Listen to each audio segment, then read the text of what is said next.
first, who is Suhasini Vincent. Suhasini Vincent defended her doctoral thesis on experimental writing within the post-colonial framework of Indian writing in English through a joint supervision program between the University of Paris 3, Sorbonne Nouvelle, and the University of Madras in 2006. Her research focuses on the legal scope of environmental laws in post-colonial countries and explores polyphony in experimental modes like magical realism, fables, haikus, poetic musical ekphrases, folklore, oral lore, anecdotes, parables, songs, and science fiction in the works of 24 authors of the Indian diaspora. Her research interests include feminism, the post-colonial dynamics of translation, and the comparison of common law legal systems in the UK, USA, and India. Her monograph entitled Earth Polyphony, Law, Eco-Criticism, and Eco-Activism in Post-Colonial India is all set to be published by Lexington Books in February 2024. She is at present an associate professor, maître de conférence, at the University of Paris, Panthéon-Assas since 2007 and lives in Reims, France. Thank you. Let me thank the organizers for giving me the chance to speak about Puja's writing. My title is Covering the Environmental Beat, Investigative Environmental Journalism in Puja Changoiwala's News Features. In recent years, the awareness of the risks of global warming has fueled environmental debates on climate change. News on environmental issues hold narrative agency, capable of alerting readers on the need to protect the environment and avert ecological calamity and environmental crisis. This paper will consider how award-winning journalist Puja Changoiwala constructs her news features by favoring objectivity and framing multi-stranded climate change news stories. We shall see how Puja, as an environmental investigative journalist, plays a powerful role in relaying and transmitting an awareness of environmental issues on both the local and global scale. She does not just report existing news, but strives to create news that would not otherwise have existed without her intervention. It's interesting to consider how, in the present digital age, the traditional shrinking news hole where news reporters vied with each other for news space is one that has broadened to encompass popular digital technologies like Twitter, X, and blogs that offer greater freedom and more capacity to transmit in depth stories. Even though the media, as the fourth estate, has often been labeled as an environmental watchdog due to its capacity to wield power and scrutinize governmental decisions, investigative environmental journalists often have to include profiles, analysis, and testimonies to inspire readers to read the compelling stories on climate change.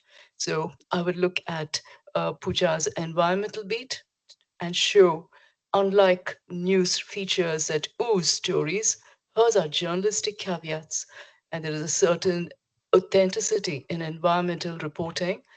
So this paper will consider how Puja narrows and sharpens a feature's focus by identifying a specific environmental issue and advocating news in the public sphere.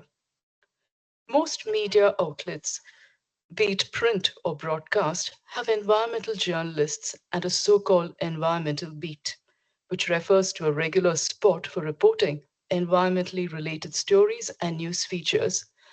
I quote Anders Hansen, who asserts news about the environment, environmental disasters, and environmental issues or problems does not happen by itself, but it is rather produced, manufactured, or constructed.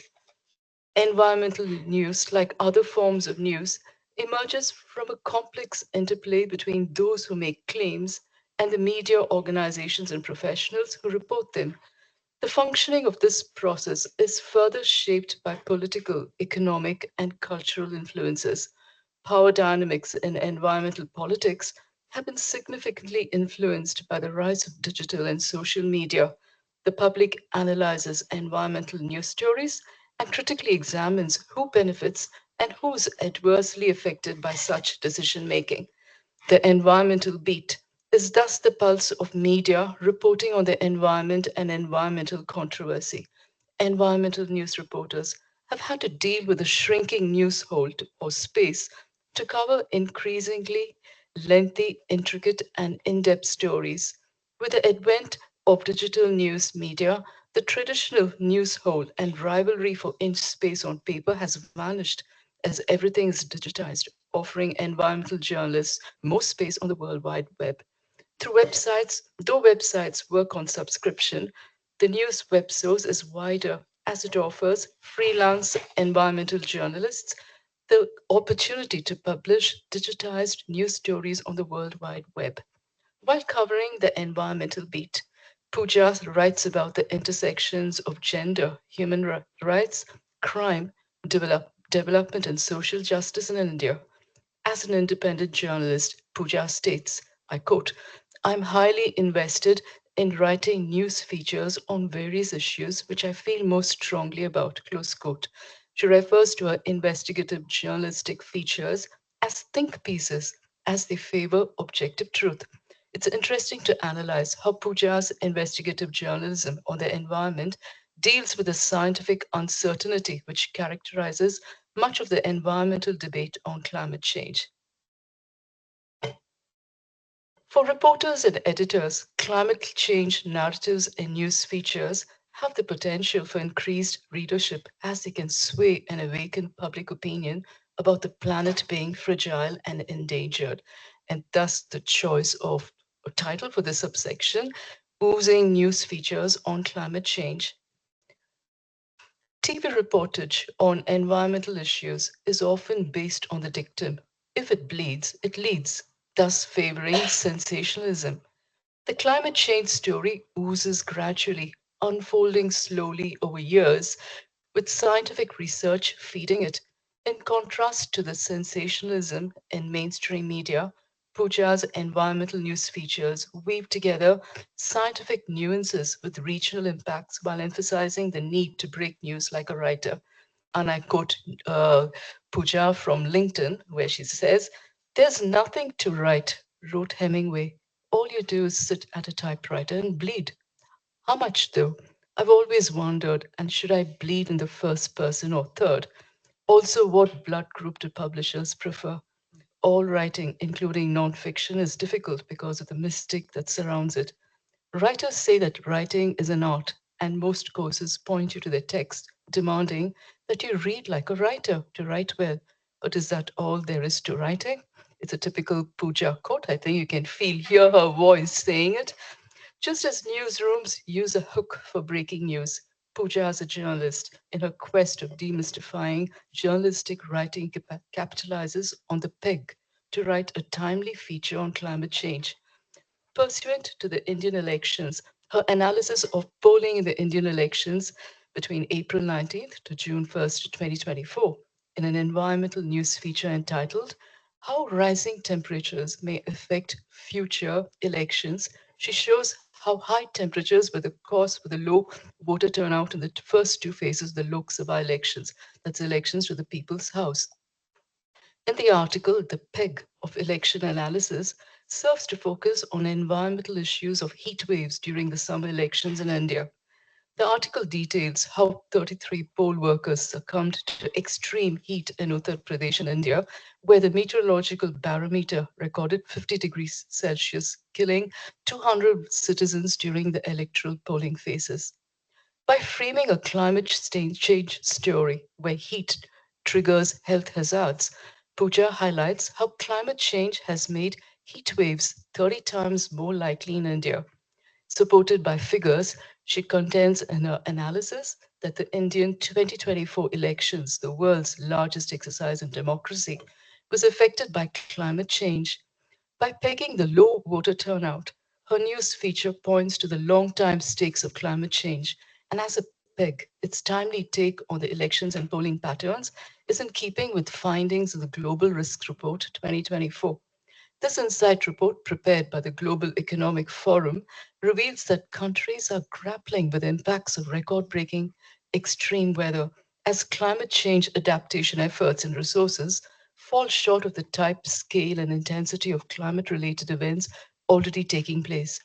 In the Global Risks Report 2024, in the current risk landscape, extreme weather is ranked first, 66%, as a top risk faced by countries in the Northern Hemisphere, as the El Nino Southern Oscillation ENSO cycle is expected to strengthen and persist in the zone.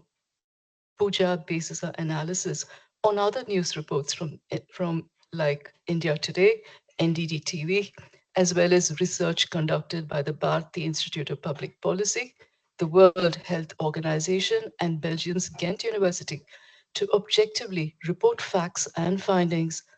By doing so, she does not merely catalog problems, but includes practical recommendations on what governments must do to mitigate the heat impact.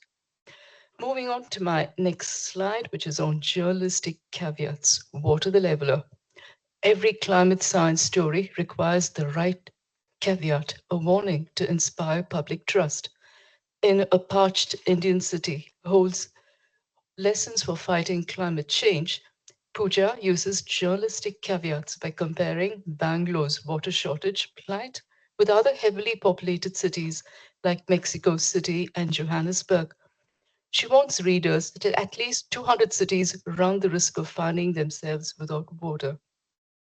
She refers to statistics provided by the UN World Water Development Report and the projects of Indian think tank projects to show that by 2030, 21 Indian states will run out of groundwater and leave 100 million people devoid of groundwater.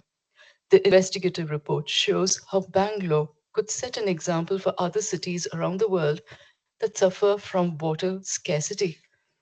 As newsrooms around the world vie with each other to cover the climate story, Puja's news feature portrays water scarcity as a leveler that does not distinguish between rich and poor nations.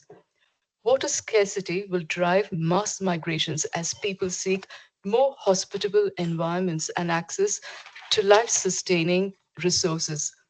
Both developed and developing countries will be proportionately affected by water stress. The perilous state of water resources is due to climate change, pollution, and inadequate infrastructure impacting individuals of all classes and ranks across all nations. I quote Puja: cities worldwide have the opportunity to learn from the crisis in Bangalore, also known as the pensioners' paradise, and the garden city of India, whether they take steps towards a sustainable water future or whether they become another cautionary tale like Bangalore, Mexico City, and Johannesburg remains to be seen. Close quotes. Bangalore, a city known for its moderate climate, thanks to its high altitude location at 3,000 feet from sea level, was the erstwhile royal city of the Vadiya dynasty. Today, in post colonial India, it is the IT hub and called the Silicon Valley of India. It is one of India's wealthiest cities, attracting rich pensioners. Through the cautionary tale of Bangalore, Puja's investigative reporting shows that it is vital to raise public awareness and pressurize governments, businesses, and society at large to enact the swift and comprehensive changes necessary to ensure a livable planet. While choosing, while choosing and featuring news, environmental journalists play a vital role in reshaping political reality. Based on a news report feature, readers grasp the facts of an environmental issue and how much importance to attach to the issue from the amount of information in a news story and its position. Environmental journalists thus set the agenda for an environmental campaign. It's interesting to see how Puja's news feature entitled The Toll of Extreme Heat on Indian Laborers assesses and contends that Indian labor laws do not sufficiently protect workers despite the inherent threat from heat waves and climate change. In this investigative feature, Puja sets the agenda to reveal the effects of seasonal heat waves on outdoor workers and lays stress on the need to prioritize both immediate and long term strategies. Her study draws credibility from interviews with outdoor laborers and examines a crisis over the summer months. observing from the climate change data as a continuous flow to create a nuanced timeline for public response. I quote Puja, extreme heat exacerbated by climate change has been costing lives worldwide. However, its impact is especially pronounced in laborers whose work exposes them to extreme heat stress. A recent report from the International Labour Organization, ILO, reveals that 2.41 billion workers are exposed to such extensive heat worldwide, of whom nearly 19,000 succumb annually. The health impacts of this exposure are many. The ILO says from heat stroke and exhaustion to heat rashes and physical injury to cardiovascular and kidney disease. With statistics to support the backgrounding from the ILO and the Bharati Institute of Public Policy, Pooja's feature analyzes the why of a current event in the news. By linking the environmental problem of climate change, rising heat waves, and precarious labor, she presents the news as testimonies from laborers. For instance, a laborer, Vipul Pandya, affirms, I quote, our labor laws must be amended to reflect the evolving threat of climate change, especially the vulnerability of laborers to excessive heat. Close quotes. Readers identify news authenticity as the most important element in maintaining a mediated connection to the world. News is also where people turn in times of crisis. Puja's on the ground work includes interviewing non-profit organizations like the Kachra Vahutuk Shramik Sangh and Workfare and Free Foundation, as well as workers in construction sites. By listening attentively, arranging the meeting in a setting that reflects the interviewee's situation or story, she highlights the authenticity of the feature. Puja's environmental features in the last year are all closely linked to climate change, drought, rising heat, or 50 degrees Celsius in the Indian subcontinent, long summers, heat-related deaths, outdoor labor in the summer season. She reminds readers of the World Bank's warning that India could soon become one of the first places on the planet that heat waves break the human survivability limit. Other values include the impact of stagnating wages and scarce employment opportunities, the proximity or closeness to the audience and gaining their trust, the recognition of the rights of the labor force and the agency played by international institutions like the ILO, the timeliness of action or recency that a feature can engender, the inclusion of personal stories of testimonies, and the novelty of such an environmental feature. Pooja's news story embodies these news values and is newsworthy due to the environmental agenda it sets. The World Health Organization insists on environmental health and wisely advocates the need for it. Pooja wisely advocates the need for it in her investigative feature entitled Disinfection Tunnels are popping up around the world, fueled by misinformation and fear. Puja investigates the use of disinfection tunnels by health officials in 16 countries in the world, including India. The news feature dated 2020 shows how misinformation and disinformation hamper efforts of ensuring environmental health in the wake of the COVID-19 crisis. While misinformation refers to false or inaccurate information, including rumors, insults, and pranks, disinformation is deliberate and includes malicious content such as hoaxes, spear phishing, and propaganda that have the capacity to spread fear and suspicion amongst its recipients. Both forms proliferate on the World Wide Web and cast doubt on climate science and solutions. In this feature, Pooja reveals how health officials allegedly sprayed groups of people with a diluted solution of sodium hypochlorite, a bleaching agent known to be harmful to humans. The misinformed attempt to ward off the COVID-19 virus by spraying individuals with chemicals in disinfection tunnels shows how environmental health is at risk. The practice of subjecting people to a chemical bath in crowded public spaces like malls, offices, airports, railway stations, and markets as a chemical bath resulted in complaints of skin rashes and eye irritation. I think I will skip one part to make sure I finish on time. So, as an environmental investigative journalist, Puja's frames of reference highlight the local impacts of the global problem of climate change and show how they're crucial for elevating public understanding and engagement. Each investigative frame, which you see, what I've done is just a screenshot of one part of her website. Each frame reveals objective facts and sources that are presented through well thought headlines, quotes, photos, and captions. But at the same time, they're subjective and value laden with caveats to protect the planet. She takes the reader to the locations she has been and lets the reader perceive the story as she has witnessed it. Her climate change features carry voices of those affected by climate change and thus possess individual and collective potential to confront the threats to our shared planetary environment.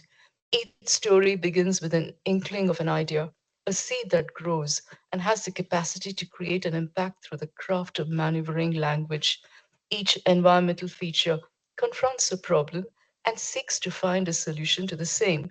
This human interest creating feature writing distinguishes her investigative writing from mainstream news writing, where source attributions tend to be brief, descriptive, and formulaic. She has thus created a niche for herself in freelance environmental writing by covering the environmental beat and telling stories that matter in ways that matter. Thank you.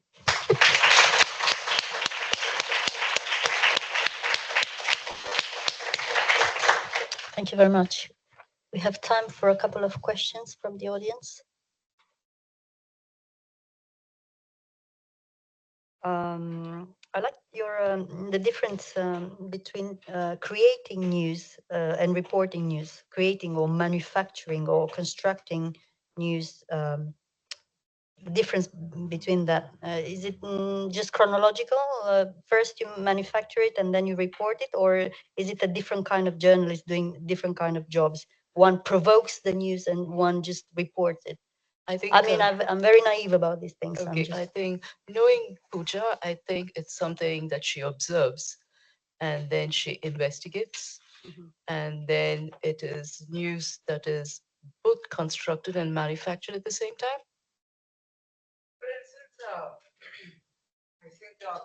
I think there was a time when the Prime Minister went on record and he was dancing everywhere saying that, listen, we've administered 1 billion COVID-19 jabs. And I identified a 16 village belt where of indigenous populations where no one had taken a COVID-19 shot because of misinformation. 86% hadn't taken.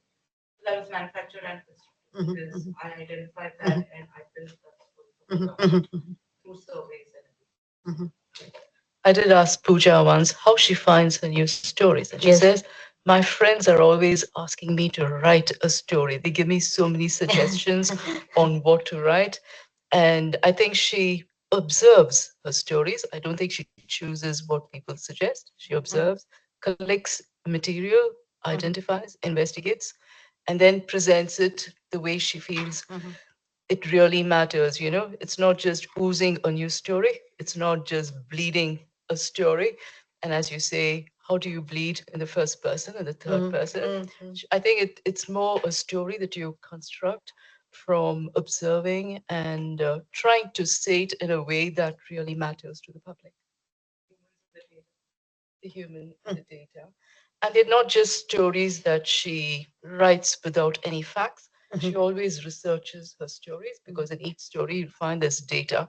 There's always a source that is always given for each one of her stories. There are also testimonies that are added to give the human element to the story. Yes.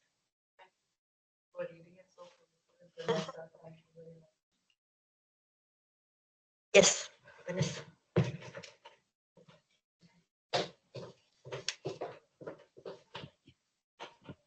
Thank you very much, Suhasini, for this presentation, and thank you for letting us know more about Puja's work as a journalist. I was struck by the wide areas of topics that you're covering, and I can imagine the amount of research it entails each time. My question has to do with what you said twice in your presentation about journalism offering a solution. And this is one type of journalism, sort of, solutions-based journalism. And another type of journalism would refrain from suggesting solutions. So I'd like to hear what you think about it and maybe react to that. Yeah, one is reporting, being formulaic, and quite often you find journalistic pieces which are very short. Okay, there's no personal, it's delivered objectively. You don't have that subjective element of observing a piece and bringing one's ideas towards a piece. When you look at Puja's environmental writing, there's always the author, you hear the author's voice in what she writes. It's not just presenting facts and saying disinfection tunnels exist in India. Hers is how to alert the reader, how to alert the public of the fact that there are disinformation channels, and it's up to the alert reader to discern and to identify. Even in the case of fake news, it's up to the reader to decide whether it's fake news, whether it's misinformation, whether it's disinformation. And it's also what the reader brings to the reading of the text. It's not just reading the text to know, okay, this happened. It's also the reader's awareness of the text, the way the reader absorbs a text. And I think Puja's writing aims at awakening some sort of, it's not just written with the idea of informing the public, it also carries this idea of trying to find a solution to a problem, be it finding a solution to workers' conditions, their rights. And she does this by interviewing people, making people aware of it, and trying to bring her take to the story. I think we should ask Puja because she's the one who wrote the piece.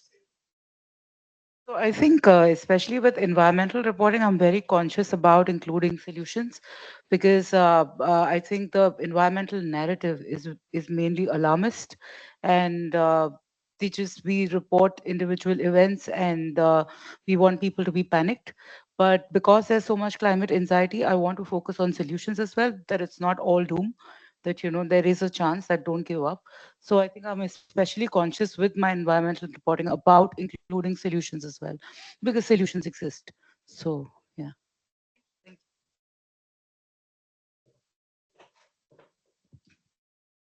If there are no more questions, let's thank our guest today.